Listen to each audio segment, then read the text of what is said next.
The night air in Manhattan was thick with tension, the streets glistening after a recent rain. Benjamin Hard's phone buzzed on the nightstand, cutting through the quiet of his loft. He picked it up, the calm, measured tone of his voice betraying nothing. "Hard," he said. The voice on the other end was panicked, breathless. "Mr. Hard, it's urgent. My daughter, she's been taken." Benjamin's pulse quickened slightly, not with fear, but with focus. He had faced countless cases in his career, but a kidnapping was always a different kind of challenge, a race against time, a puzzle layered with danger. "Who is this?" he asked, already moving toward his coat. "My name is Marcos Vane," the voice said, cracking under pressure. "My daughter, Lillian, she was taken from our home tonight. Please, you are the only one I can trust." Benjamin's mind immediately shifted into analytical mode. He asked calm, precise questions, gathering as much information as possible: the time of the disappearance, who was present in the house, any suspicious activity, the layout of the residence. "I need to see the scene," he said finally. "Tell me exactly where I can meet you."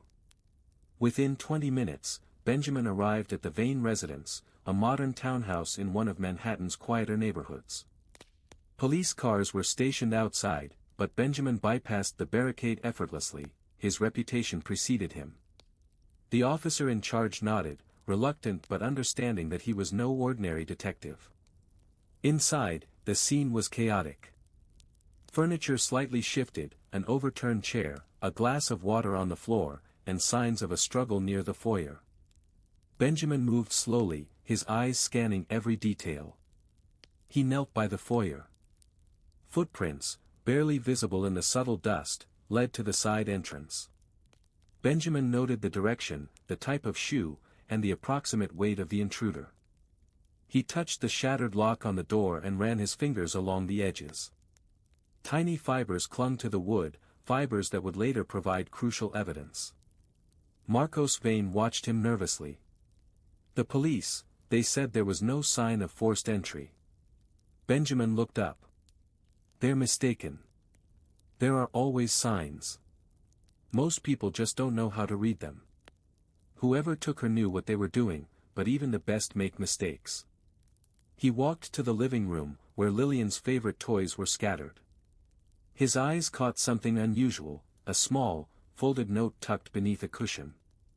He picked it up, careful not to smudge fingerprints. It was typed, simple. "Do not involve the authorities. Any attempt will put her life in danger. Follow instructions exactly." Benjamin read it twice. The note was precise, confident, professional. This was not a random abduction. Whoever had taken Lillian was experienced, calculating, and dangerous. He looked at Marcos. "They've left a trail," Benjamin said. "And if we follow it correctly, we can find her." "Will she be safe?" Marcos asked, panic returning to his voice. Benjamin straightened, calm and unwavering. "I don't guarantee safety," he said, his voice firm. "I guarantee that I will find her." He turned to leave, his mind already mapping the steps ahead, analyzing the note, tracing electronic footprints, reviewing surveillance, and predicting the kidnapper's next move. Every second counted, and Benjamin Hard thrived under this pressure. Outside, the city lights shimmered on wet asphalt, but inside Benjamin's mind, a sharper clarity took hold. Lillian's life depended on his precision, his intuition, and his ability to anticipate the unthinkable. And he would not fail. The game had begun. The morning light streamed faintly through the blinds of the Vane residence, but Benjamin Hard hardly noticed it. He had already begun combing through every detail of the previous night's events, mapping the movements of the intruder, the layout of the house, and the subtle traces left behind. He crouched near the foyer again, eyes scanning the floor for anything the human eye might overlook.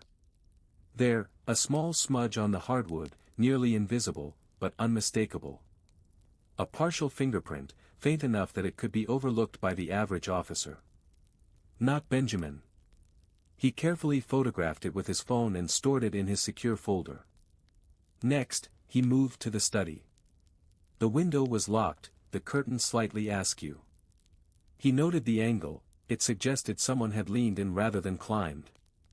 A calculated entry. On the desk, a tablet lay open, its password-protected screen dark.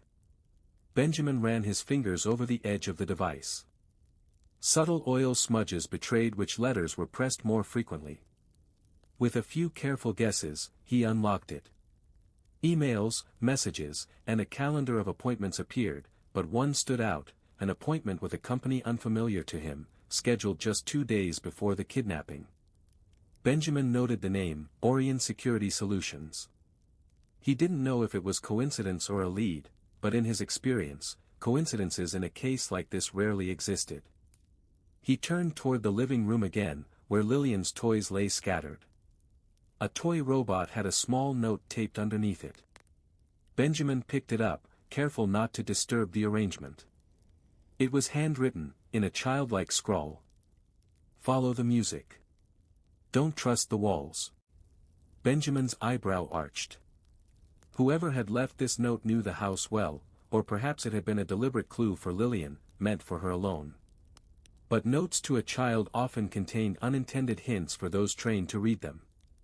He examined the note for fingerprints. There were none human, except for the smudges that indicated someone had carefully wiped the paper. Professional. Benjamin left the house briefly, needing fresh air to clear his mind.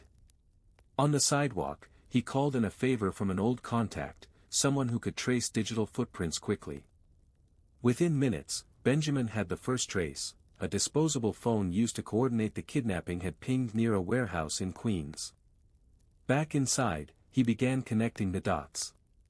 The fingerprint, the tablet, the child's note, and the digital trace all pointed to an organized, methodical group. They had planned this in advance, had studied the Vane residence, and likely knew every routine of the family.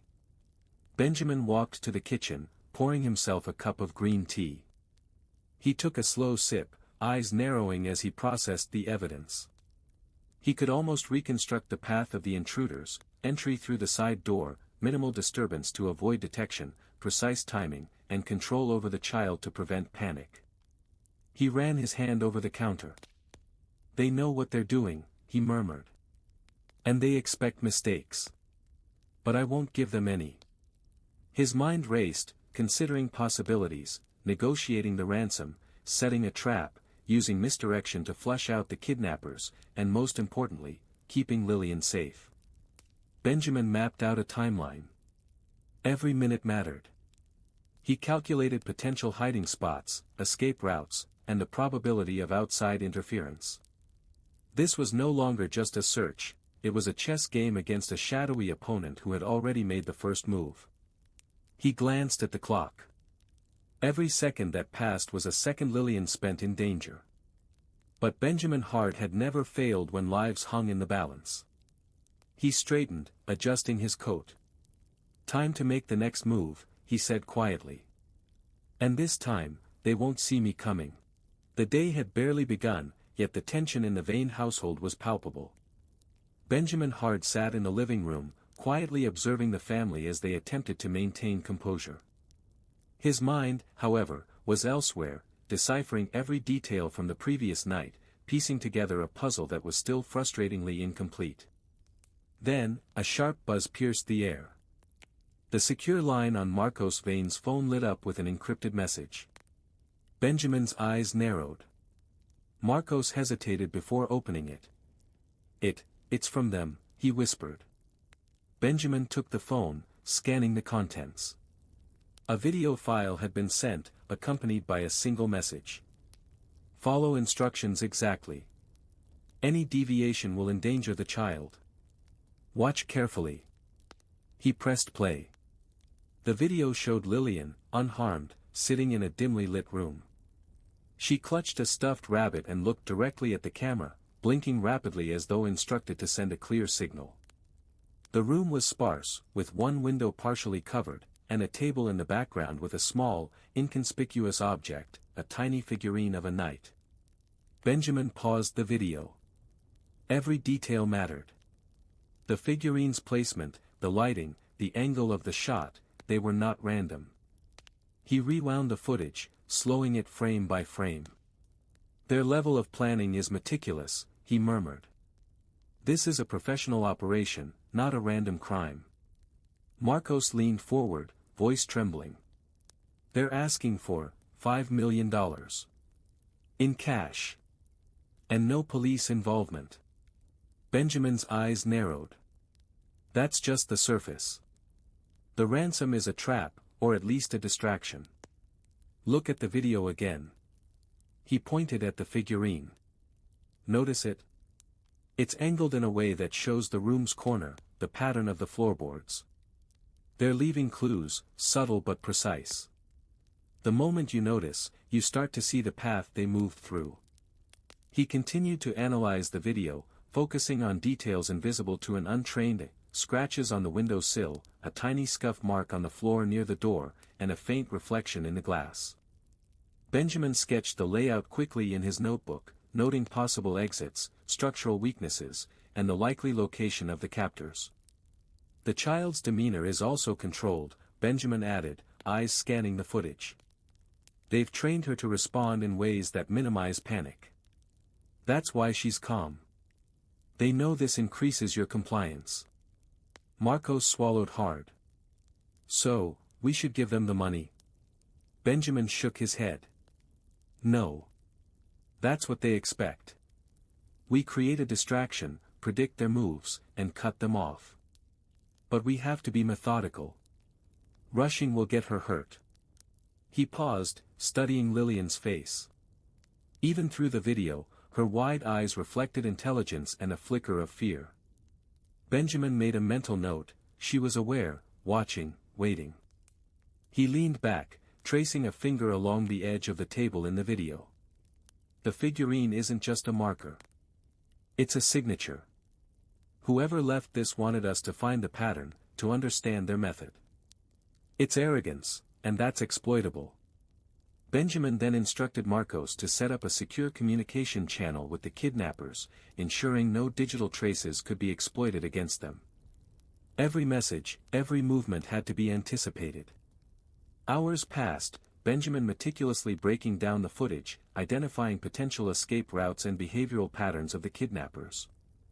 Every second Lillian spent in captivity added pressure, but he thrived in the tension. Finally, he leaned back, eyes steely and resolute. We know their style, their arrogance, their method. They're experienced, but they're human. And humans make mistakes. Marcos watched him, hope mingled with fear. You really think we can get her back? Benjamin's lips curved into a faint, confident smile. We will. Because I know how they think, and more importantly, I know how to outthink them. The first move had been made. Now, the game was on. The sun was low over Manhattan, casting long shadows across the Vane residence. Benjamin hard-paced the living room quietly, notebook in hand, reviewing the evidence and notes he had collected since the first message from the kidnappers. Every detail mattered, every possible angle could mean the difference between life and death. He had analyzed the video footage frame by frame, reconstructed the layout of the room, and traced the subtle clues left by the abductors. The pattern was clear now: the kidnappers were arrogant, meticulous, and used psychological manipulation to control their victims and their families. But arrogance, Benjamin knew, was also a weakness. He gathered Marcos Vane in the study, laying out a precise plan. The kidnappers expect compliance. They believe fear will make you follow their instructions blindly. We'll give them what they want, but on our terms, he explained, pointing to a rough map of the city with marked locations and routes. Marcos frowned. Are you saying we should fake the transfer? Benjamin nodded. Exactly. We'll create the illusion of the ransom handoff, but we'll use it as bait. Their confidence is their trap. They won't anticipate a counter-move that's carefully timed and executed. Benjamin began instructing Marcos on preparing a secure, untraceable transfer of the cash. Each step was designed to leave a breadcrumb trail only he could read, guiding the kidnappers into a controlled environment. Surveillance cameras would capture their every movement, while he coordinated backup and monitored escape routes. The key, Benjamin continued, is timing. They operate on precision, but precision can be predicted. They'll move at a certain speed, expect certain reactions. We anticipate, they react, and that's where we intervene. He paused, pointing at a digital screen showing city traffic patterns. I've identified the most likely route they'll take from the handoff point. We'll position surveillance teams and create a controlled perimeter. One wrong turn for them, and we'll have them cornered without endangering Lillian. Marcos swallowed hard, the weight of the situation pressing down. And if they notice it's a trap? Benjamin's eyes hardened. Then we adjust. Every plan has contingencies. That's why we study their behavior, predict their next steps. They're clever, but predictable in their arrogance. He spent hours refining the plan, rehearsing mentally every possibility, every deviation the kidnappers might make. He coordinated with discreet contacts, prepared decoy vehicles, and identified safe zones for Lillian if the situation went south. Every detail was covered. By evening, the city had dimmed under a veil of twilight, and Benjamin felt the familiar pulse of focus. He checked the clock, the kidnappers would make contact soon. It was time to execute the first phase. Benjamin placed the ransom in a secure briefcase, complete with tracking devices and signal emitters. Everything appeared as demanded, but in reality, it was a meticulously crafted lure. Marcos followed instructions nervously, but Benjamin's calm presence instilled a sense of purpose. Remember, Benjamin said quietly, our goal isn't just to give them money, it's to find Lillian and stop them before they even realize what's happening.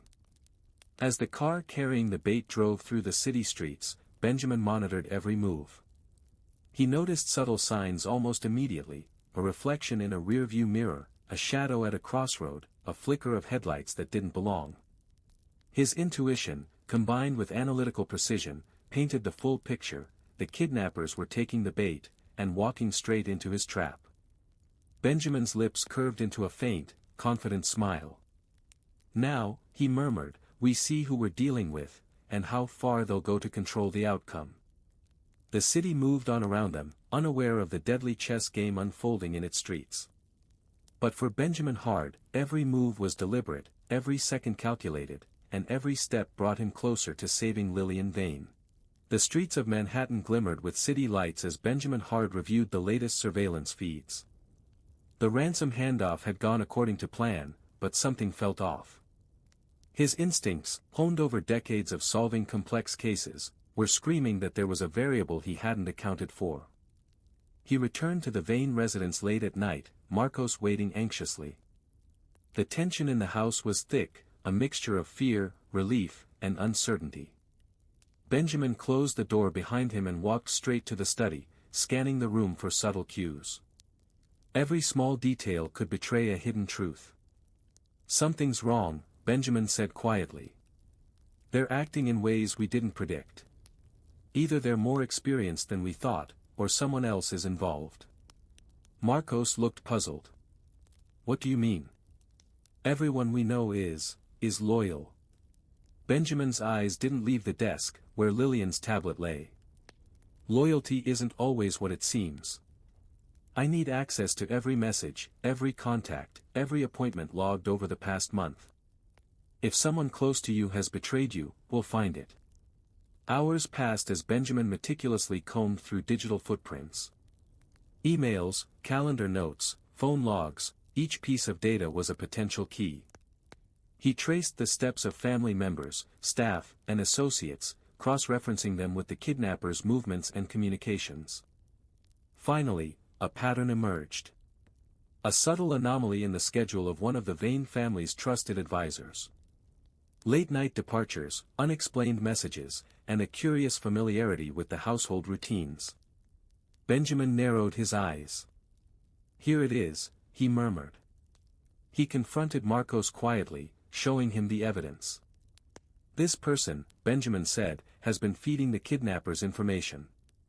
They knew exactly when the house would be empty, how the security system worked, and how to avoid detection. Without them, this kidnapping wouldn't have been possible. Marcos's face paled. It can't be, not them. Benjamin's gaze was steady. Trust is fragile, Marcos. People act out of fear, greed, or desperation. The truth doesn't care about your assumptions.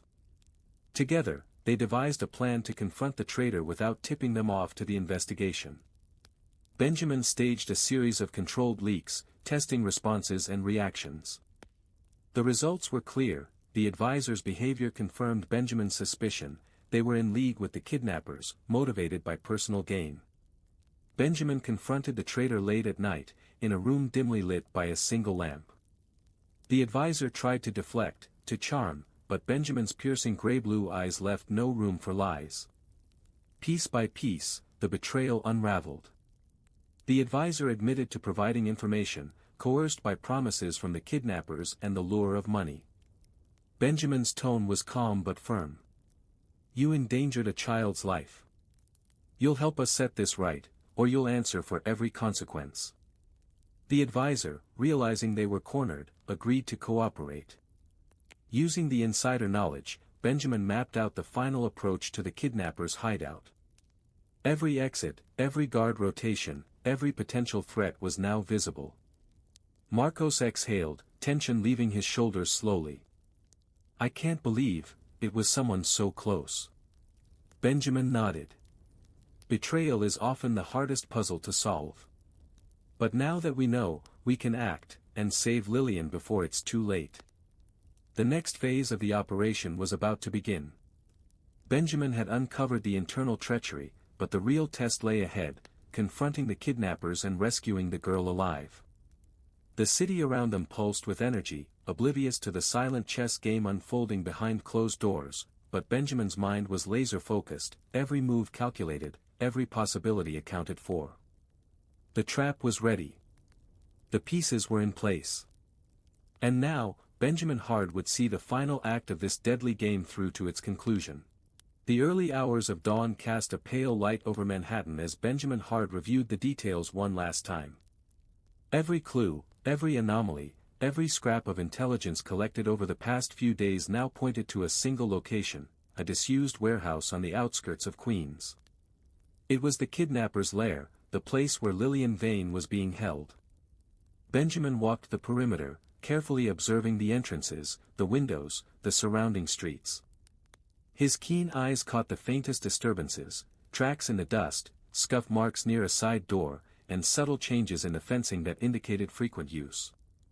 He crouched, noting each detail in his notebook. Every mark could provide a critical advantage. Marcos, he said, turning to the father, we're going in. But this isn't just about confrontation, it's about precision. Any mistake could cost Lillian her life. Marcos swallowed hard, but nodded. I trust you, Benjamin. Just, bring her back safely. Benjamin adjusted his coat and checked his equipment, tracking devices, communication gear, and non-lethal restraint tools for the kidnappers.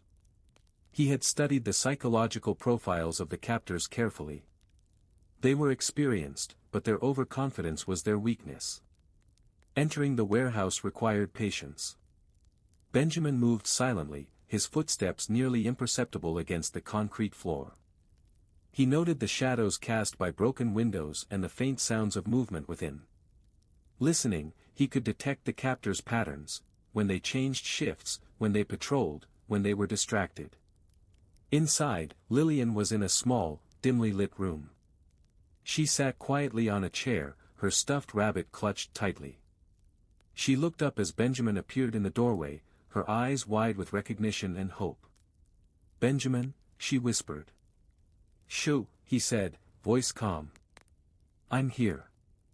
We're getting you out. He signaled to Marcos, who remained outside, ready to assist but unseen. Benjamin carefully disarmed a lock using the knowledge he had gathered from the clues, moving as silently as a shadow. The door clicked open, revealing Lillian, unharmed but tense. As they prepared to leave, Benjamin noticed movement from the shadows. The kidnappers were returning, alerted by a distant noise. The trap he had set during the ransom handoff was in motion, but timing was critical. He took a deep breath, focusing. Every decision now had to be precise. Benjamin positioned Lillian behind a stack of crates and drew the first captor's attention away, using a combination of light distraction and verbal commands. The man froze, surprised by Benjamin's unexpected presence, and in that pause, Benjamin moved decisively, restraining him. The remaining captors began to react, but Benjamin anticipated their moves. Using a combination of quick thinking and the insights gathered from previous messages and patterns, he neutralized threats one by one. His calm precision left no room for error, each captor was outmaneuvered without harm to Lillian. Finally, with the kidnappers subdued and restrained, Benjamin approached Lillian. "We're leaving now," he said, voice steady. "Stay close, and do exactly as I say." Lillian nodded, gripping his hand. As they exited the warehouse, the early morning light broke across the skyline, illuminating the city in a warm, golden hue. The danger was over, for now, but Benjamin's mind was already calculating the next steps.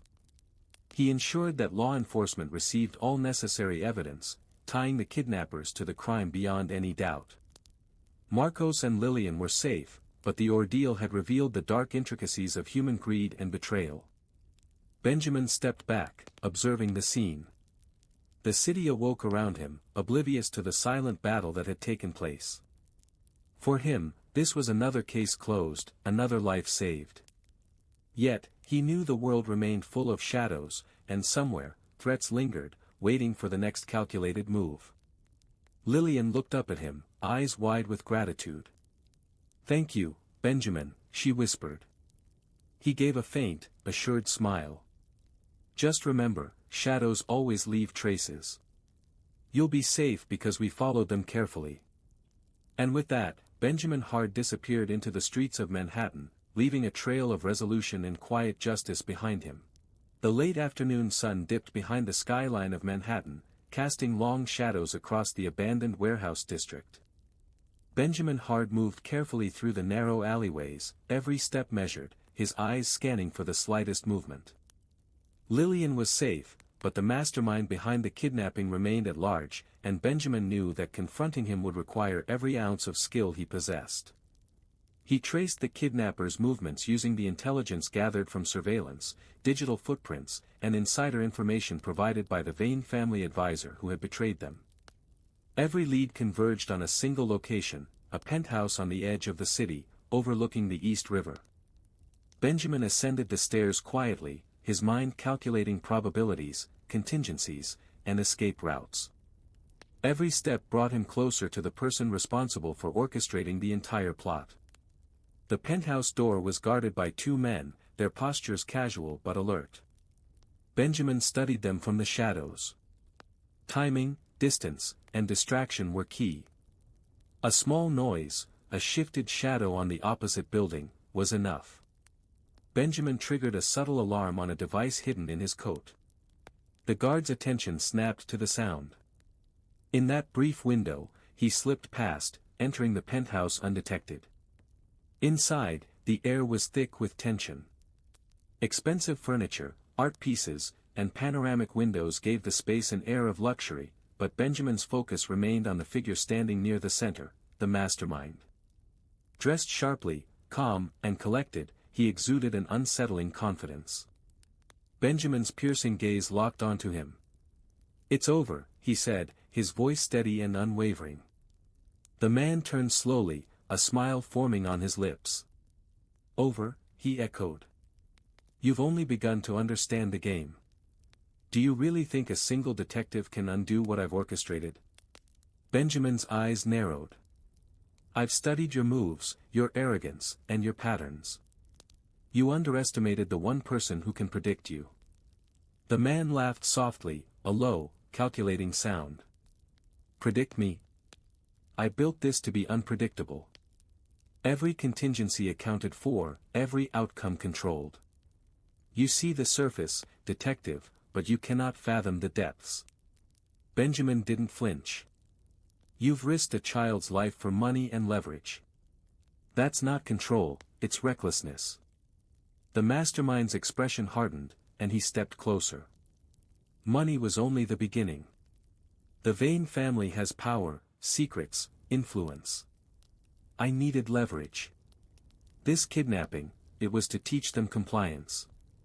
To prove that even the untouchable can be manipulated. Benjamin studied him, noting subtle tells, flickers of insecurity beneath the calm exterior. He had faced this before, those who sought to dominate through fear always had cracks. He pressed forward. And yet, Benjamin said slowly, you underestimated their resilience, and you underestimated me. Every step you took left a trace, every decision predictable. The mastermind's eyes flicked to the window, then back. You read people well. I admit that. But predicting my final move? Benjamin's lips curved into a faint smile. I don't need to predict it. I create it. And right now, you're out of options.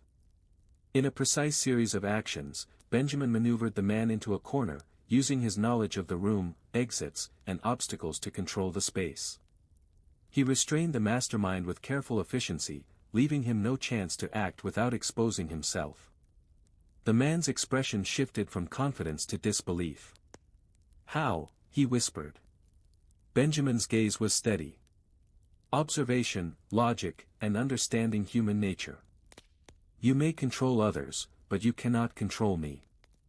As the authorities, prepped by Benjamin earlier, arrived to take the mastermind into custody, the detective allowed himself a moment of quiet reflection. The danger was neutralized, the threat contained, but the experience reinforced what he already knew. In a world driven by greed and ambition, human error and arrogance would always leave traces. Benjamin turned toward the window, overlooking the city, thinking of Lillian and her family. She was safe, yes, but the lesson was clear, evil could never fully hide, and he would always be ready to uncover it. Game over, he muttered softly, more to himself than anyone else. Yet he knew, as long as shadows existed, the game never truly ended. The morning after the confrontation, Benjamin Hart sat in his loft, sipping green tea, his mind still processing the threads of the case. The mastermind was in custody, but questions remained. Why had the kidnappers chosen the Vane family? And why risk everything for a seemingly simple ransom? Benjamin reviewed the evidence once more, financial records, emails, and secret communications intercepted during the investigation. Slowly, a pattern emerged, one that painted a far more complex picture than a mere pursuit of money. It was a corporate scheme. Marcos Vane's company, a tech conglomerate involved in sensitive government contracts, held information of immense value. The kidnapping was a diversion, a tool to manipulate him and extract compliance in a high-stakes corporate power play. Benjamin leaned back in his chair, eyes narrowing. The mastermind had carefully selected the team, timed the operation, and exploited the vulnerabilities within the Vane household. This wasn't just crime, it was strategy, aimed at coercion and control. He reached for the tablet Marcos had provided. Hidden messages, encoded communications, and transaction logs pointed to external parties, rivals of Vane's company, seeking leverage through fear. The ransom was a ruse, a smoke screen to mask the true objective, corporate espionage. Benjamin's mind mapped the flow of information. Emails suggested negotiations with offshore entities, encrypted files contained plans to pressure board members, and digital footprints revealed attempts to manipulate public perception. Every piece fit into a calculated pattern: destabilize Marcos, extract secrets, and ensure influence over critical projects. He contacted Marcos to discuss the findings. The businessman, still shaken but relieved his daughter was safe, listened intently. So, it wasn't just money, he asked, disbelief in his voice. No, Benjamin replied, voice calm but firm. This was about leverage. They wanted control over you, your company, and by extension, powerful contracts. Lillian's kidnapping was merely the key to that control. Marcos exhaled sharply, the weight of reality settling in. They used my family as pawns. My daughter. Benjamin placed a reassuring hand on his shoulder. They underestimated the variables. Human behavior is unpredictable. You acted with care, and we acted decisively. That's why their plan failed. Benjamin continued, explaining the layers of manipulation the kidnappers had attempted: psychological conditioning of the team, exploitation of loyalty within the Vane circle, and the careful orchestration of fear to coerce decisions. He showed how every step had been calculated to create maximum leverage, yet left subtle traces for an experienced observer to follow. The mastermind, in interrogation, had revealed partial truths, but Benjamin's analysis exposed the full scope: a network of corporate operatives, financial brokers, and hired specialists, all collaborating to pressure Marcos into compliance. The kidnapping was the first stage, but had it succeeded, it would have cascaded into a corporate crisis with global implications. Benjamin's mind raced through the implications. This was a reminder of the intersection between power, greed, and human vulnerability. Criminals were no longer confined to shadows; they moved through boardrooms and digital networks, using fear as a weapon. Finally, Benjamin leaned back, finishing his tea. He had unveiled the motive, dismantled the operation, and secured the Vane family. But the lesson lingered: in a world driven by ambition, the cost of miscalculation could be immeasurable, and even the most sophisticated plans bore flaws that careful observation could exploit. He closed the tablet, eyes drifting to the city skyline. The shadows that lurked in corporate corridors were as real as those in alleyways, and he would remain vigilant. Benjamin Hard rose, straightening his coat. There would always be another case, another puzzle, another challenge. But for now, the Vane family was safe, and justice had been quietly, efficiently served. The quiet of the Vane residence was a stark contrast to the chaos that had engulfed it days before. Lillian sat in the living room, clutching her stuffed rabbit, her eyes wide with questions that words alone could not capture. Benjamin Hard observed her from a distance, his mind heavy with the moral implications of what had unfolded. The corporate secrets uncovered during the investigation were staggering. Sensitive information about contracts, technology, and powerful connections had been exposed, information that, if made public, could destabilize entire industries and ruin countless lives. But keeping it hidden also meant protecting those responsible for the crimes from facing full accountability. Marcos paced nervously. "Benjamin, what do we do? If this information gets out, the consequences could be catastrophic. But if we hide it, we're letting them escape justice." Benjamin's gaze remained steady, analytical. "It's never simple. Information has power, but power comes with responsibility. Revealing everything could cause more harm than good. But silence might allow corruption to fester. We must weigh the immediate danger against long-term consequences." Lillian, surprisingly composed for a child her age, spoke softly. "Mr. Hard, do we tell the truth? Or, keep it safe?" Benjamin studied her, noting the maturity in her voice and the quiet wisdom behind her question. "Sometimes," he said carefully, "truth can hurt more than it heals. But the right choice is the one that protects the innocent while ensuring justice." They debated late into the night, considering every angle: legal ramifications, the stability of the company, potential retaliation, and the safety of all involved. Benjamin weighed each factor, calculating risks and outcomes with the precision he had honed over years of detective work. Finally, he proposed a measured solution: report the criminal actions of the kidnappers and any conspirators directly involved in the plot, while keeping the broader corporate secrets shielded unless absolutely necessary. This approach would ensure justice was served without unnecessarily destabilizing the industry or endangering innocent people. Marcos nodded slowly. "It's the hardest decision I've ever had to make. But I trust your judgment, Benjamin." Benjamin offered a faint, reassuring smile. "It's not easy. But life rarely offers perfect solutions. Sometimes, the best we can do is protect those who can't protect themselves and confront the dangers we must." Lillian, still holding her rabbit, looked at Benjamin with gratitude and understanding. "Thank you, for keeping me safe," she whispered. Benjamin's mind remained vigilant, aware that decisions made today would ripple far into the future. But he also recognized the value of measured judgment, of balancing justice with prudence. He had saved a life, prevented catastrophe, and now faced the subtle, complex task of navigating the aftermath. As dawn approached, Benjamin Hard walked to the window, gazing over the city. The skyscrapers reflected the rising sun, a reminder that light always followed darkness. He knew there would always be moral choices, dangers, and human greed, but he also knew that careful observation, logic, and integrity could navigate even the murkiest waters. For Lillian, for Marcos, and for countless others affected by the ordeal, he had made the right choice. But for Benjamin, the case was not just about rescue, it was about understanding the delicate balance between truth, justice, and human consequence. He straightened his coat, taking a deep breath. The city was waking, oblivious to the silent battles fought in shadows. And Benjamin Hard remained ready, always vigilant, always prepared for the next challenge. The city of Manhattan hummed with life as Benjamin Hard walked through the bustling streets, his mind reflecting on the tumultuous events that had defined the past days.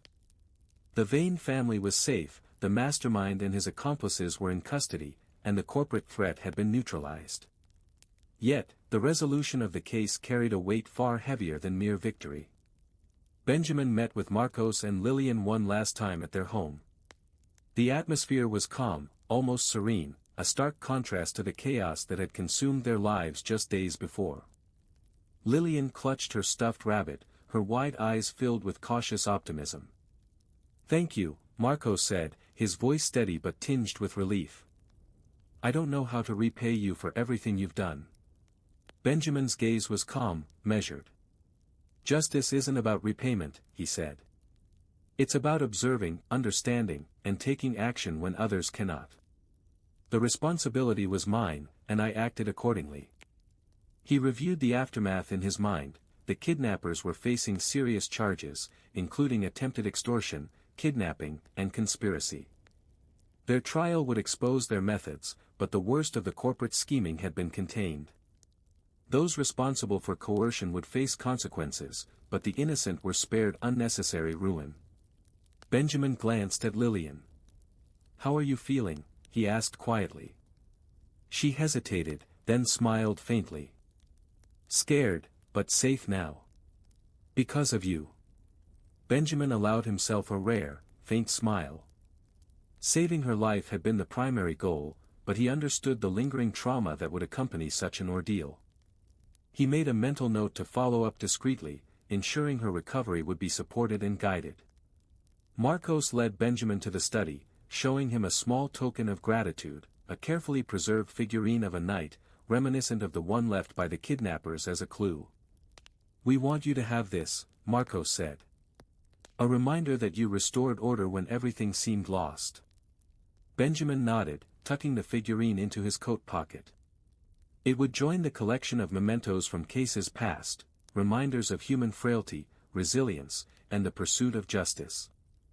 As he stepped back into the city streets, the evening light cast long shadows across the pavement. Manhattan moved on, unaware of the silent battles waged within its hidden corners.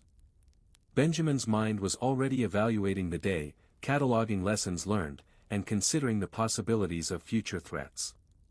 He paused at the edge of the street, watching a group of children playing in a park. Life continued, fragile yet resilient. And for Benjamin, this was the essence of his work, protecting those who could not protect themselves, navigating the shadows, and ensuring that light prevailed where darkness threatened to dominate. The case was closed, but the world remained full of shadows. And Benjamin Hard, ever vigilant, ever perceptive, would always be ready to confront them. He adjusted his coat, lit a thin cigar, and allowed himself a rare moment of calm as he walked toward the city skyline, the setting sun reflecting off glass towers. Justice had been served. Order had been restored. And the city, indifferent yet alive, continued its rhythm, carrying secrets, dangers, and hope in equal measure. For now, Benjamin Hard had prevailed. And tomorrow, the shadows would once again challenge him, but he would meet them as always, with intellect, precision, and unwavering resolve. the game never truly ended. But tonight, it was his.